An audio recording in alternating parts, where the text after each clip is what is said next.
माफी किस बात की? गौ माता की हत्या करने वाले को माफी। 10-11 मार्च को हम लोग लखनऊ पहुंचेंगे संत समाज के साथ और वहां बैठ करके उस समय तक जो परिस्थिति होगी उसके अनुसार निर्णय लेंगे। ज्योतिर्मठ के शंकराचार्य अब मुक्तेश्वरानंद सरस्वती माघ मेले से निकलकर बनारस के अपने आश्रम में लौट आए हैं और उनकी और प्रशासन के बीच की तल्खी अब सरकार बनाम शंकराचार्य की लड़ाई में बदलती नजर आ रही है। माघ मेले में मौनी अमावस्या के दिन शंकराचार्य और प्रशासन के बीच हुई झड़प अब बढ़ती जा रही है। चर्चा ये थी कि शंकराचार्य से प्रशासन माफी मांगेगा, वो माफ कर देंगे और वो 1 फरवरी को जाकर माघ मेले में स्नान करेंगे, लेकिन शंकराचार्य ने इस बात से इनकार कर दिया है। शंकराचार्य ने कहा कि कोई माफी नहीं मिल रही है क्योंकि वो माफी नहीं मांग रहे हैं। माफी मांगने का तरीका होता है, वो हमें लालच दे रहे हैं। आज ये बताएंगे। अधिकारियों ने आपसे संपर्क किया? हमने सब बता दिया है। अब उस प्रकरण में हम ज्यादा नहीं कहेंगे, हमने सब बता दिया। हमने सब बता दिया। हमने सब बता चुके हैं। हम सब बता चुके भैया, अब हम उस बारे में नहीं बोलेंगे। जो हमारा मोर्चा है उस पर हम बात करेंगे। लिखित माफी मांगने की बात आ रही है। अब वो बात पीछे छूट गई भैया। प्रयाग में बैठे थे, 10 दिन का समय था। अब वो समय बीत गया, वो बात बीत गई। अब अगले माघ में शुरू होगी। माफी नहीं देंगे फिलहाल, किसी भी कीमत में माफी नहीं। माफी किस बात की?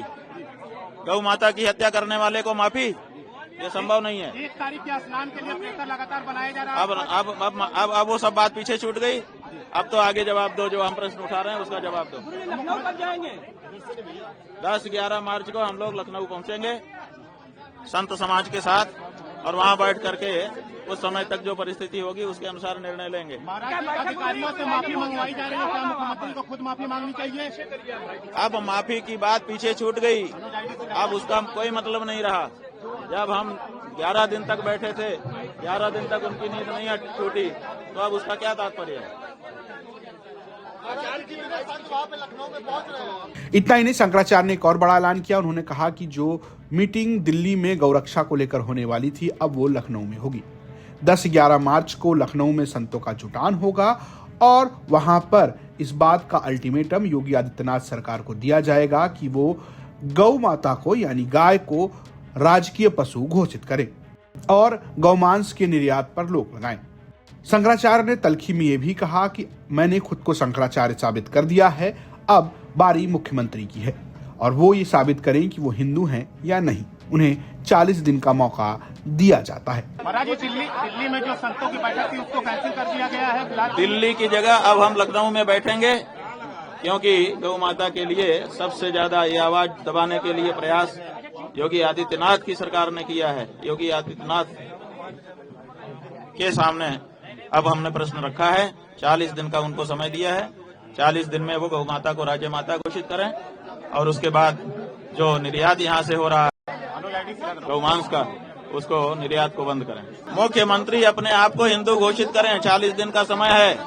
गौ माता की रक्षा करें, गौ माता को राज्य माता घोषित करें और जो गौ माता का मांस का निर्यात हो रहा है उसको बंद करें। यही एक आवाज है। अब उसको 40 दिन में उनको ये करना है, दूसरी बात नहीं है। किसी भी हद तक माफी नहीं देंगे आप? नहीं दिया सरकार ने, मुख्यमंत्री ने, तो क्या करेंगे? अब जो करेंगे हम बता रहे हैं ना, 11 मार्च को वहीं पर संतों के साथ बैठ करके निर्णय लेंगे। माघ मेले के मौनी अमावस्या के दिन स्नान के वक्त जब शंकराचार्य अपनी पालकी पर बैठकर स्नान के लिए जा रहे थे, तब पुलिस प्रशासन ने उन्हें रोका। प्रशासन का आरोप यह था कि वो बड़े लाव लश्कर के साथ जा रहे थे और वो चाह रहे थे कि वो पैदल उतरकर जाकर गंगा स्नान कर लें। इस दौरान झड़प हुई और शंकराचार्य का आरोप है कि उनके बटकों को मारा गया, उनके शिष्यों को मारा गया और उनके साथ चल रहे लोगों के साथ बुरा बर्ताव किया गया। हालांकि प्रशासन इस बात से इनकार करता रहा है। ये लड़ाई लंबी खिंची और इसमें राजनीतिक बयानबाजियां भी होती रही हैं। फिलहाल शंकराचार्य नाराज हैं और वो प्रयाग में बिना स्नान किए लौट आए हैं और ये अब मुद्दा राजनीतिक होता जा रहा है। देखना यह है कि मार्च में जब लखनऊ में जुटान होगी तब इसका कितना असर देखने को मिलता है। वाराणसी से रोशन जायसवाल की रिपोर्ट, यूपी तक।